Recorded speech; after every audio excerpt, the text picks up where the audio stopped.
Here is the homework question. ఈ homework question solve చేయండి. ఓకేనా?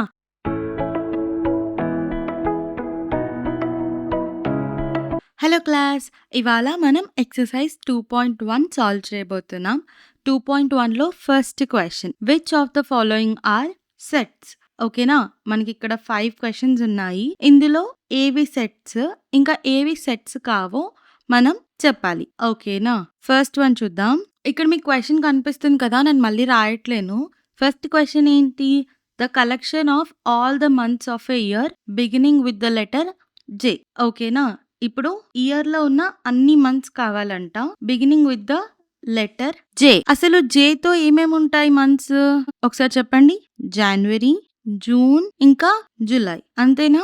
అంతే. ఓకే. నేను డిఫైన్ చేయగలిగాను గదా! ఇదొక సెట్ అని. January, June, July. Okay. It is a set. ఎందుకు ఇది సెట్ అంటే the months or clearly defined. అందుకే ఇది సెట్. ఫర్ సపోజ్ ఏవైనా 3 మంత్స్ పేర్లు రాయమన్నాడనుకోండి. అది సబ్జెక్టివ్ అయిపోతుంది. ఇప్పుడు నువ్వు నీకు నచ్చిన 3 మంత్స్ పేర్లు రాస్తావు. నేను నాకు నచ్చిన 3 మంత్స్ రాస్తాను. ఎగ్జాక్ట్‌గా డిఫైన్ అయ్యి లేదు గదా! పక్కాగా ఇదే ఆన్సర్ అని లేదు. ఎవరికి నచ్చింది వాళ్ళ వరకు అదే ఆన్సర్ అయిపోతది. సో, అలా ఉంటే అది సెట్ కాదు. కానీ ఇక్కడ క్లియర్‌గా డిఫైన్ చేశాడు కదా! జే లెటర్‌తో స్టార్ట్ అయ్యే మంత్స్ అని. ఇప్పుడు నువ్వు రాసిన జే లెటర్‌తో స్టార్ట్ అయ్యే మంత్స్ ఇవి 3. నేను రాసిన జే లెటర్‌తో స్టార్ట్ అయ్యే మంత్స్ ఇవి 3. ఇలా క్లియర్‌గా డిఫైన్ అయ్యి ఉంది కాబట్టి ఇట్ ఈస్ ఎ సెట్. ఓకేనా? అర్థమైందా? ఇప్పుడు మనం సెకండ్ వన్ చూద్దాం. సెకండ్ వన్ ఏంటి? The collection of 10 most talented writers of India అంట. ఇప్పుడు ఎంతోమంది రైటర్స్ ఉన్నారు ఇండియాలో. 10 మోస్ట్ టాలెంటెడ్. నా ప్రకారంగా 10 మోస్ట్ టాలెంటెడ్ కొంతమంది అయ్యుంటారు. నీ ప్రకారంగా 10 మోస్ట్ టాలెంటెడ్ కొంతమంది అయ్యుంటారు. అది సబ్జెక్టివ్. ఒకరికి నుంచి ఒకరికి ఆన్సర్ మారిపోతూ ఉంటది. Therefore it is not a set. ఎందుకు it is not a set? The word most talented is subjective. ఎందుకంటే ఎవరికి నచ్చిన పేర్లు వాళ్ళు చూజ్ చేసుకుంటారు కదా! అందుకే ఇది సెట్ కాదు. Different people may choose different writers. అంతే కదా! ఎవరికి నచ్చిన రైటర్ పేర్లు వాళ్ళు రాసుకుంటారు.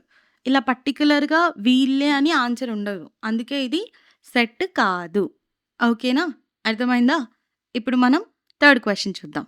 థర్డ్ క్వెషన్ ఏంటి? A team of 11 best cricket batsmen of the world. ఇప్పుడు చూడండి వాడికి ఏం కావాలంట? 11 బెస్ట్ క్రికెట్ బ్యాట్స్‌మెన్ కావాలంట. ఇది సెట్టా? ఆలోచించండి. వీళ్ళే పర్టిక్యులర్‌గా 11 బెస్ట్ క్రికెటర్స్ అని మనం చెప్పగలుగుతామా? లేదు కదా! ఎందుకంటే ఒక్కొక్కరికి ఒక్కొక్కరు నచ్చుతారు. ఒక్కొక్కరి ఉద్దేశంలో ఒక్కొక్కరు బెస్ట్. అంతే కదా! ఇది పర్టిక్యులర్‌గా వీళ్ళే అని చెప్పేసి ఎవరూ చెప్పలేరు. ఎందుకంటే ఈ క్వెషనే సబ్జెక్టివ్. ఈ బెస్ట్ క్రికెట్ అనేదైతే ఉందో అది subjective. So, not a set. ఏంటి రీజన్? ఓకే. జస్టిఫై కూడా చేసుకోవాలి కదా మన ఆన్సర్‌ని. ఏంటి రీజను అంటే the word best is subjective. అంటే ఒక్కొక్కరికి ఒక్కొక్కరు బెస్ట్ అనిపిస్తారు. అంతే కదా! Different people may have different opinion. ఓకేనా? అందుకే ఇది సెట్ కాదు. అర్థమైందా?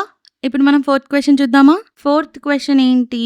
The collection of all boys in your class. Okay. ఇది సెట్టా? Yes. It is a set. ఎందుకు ఇది సెట్టో చెప్పండి? ఇప్పుడు మీ క్లాస్‌లో బాయ్స్ ఉన్నారనుకోండి. వాళ్ళు నేను చెప్పినా మీ క్లాస్ బాయ్స్ వాళ్ళే. లేదా వేరే వాళ్ళు ఎవరైనా చెప్పినా మీ క్లాస్ బాయ్స్ వాళ్ళే. వెల్ డిఫైన్డ్ కదా! మీ క్లాస్ బాయ్స్ అంటే మీ క్లాస్ బాయ్స్ అంతే. అలా ఇట్ ఈస్ వెల్ డిఫైన్డ్.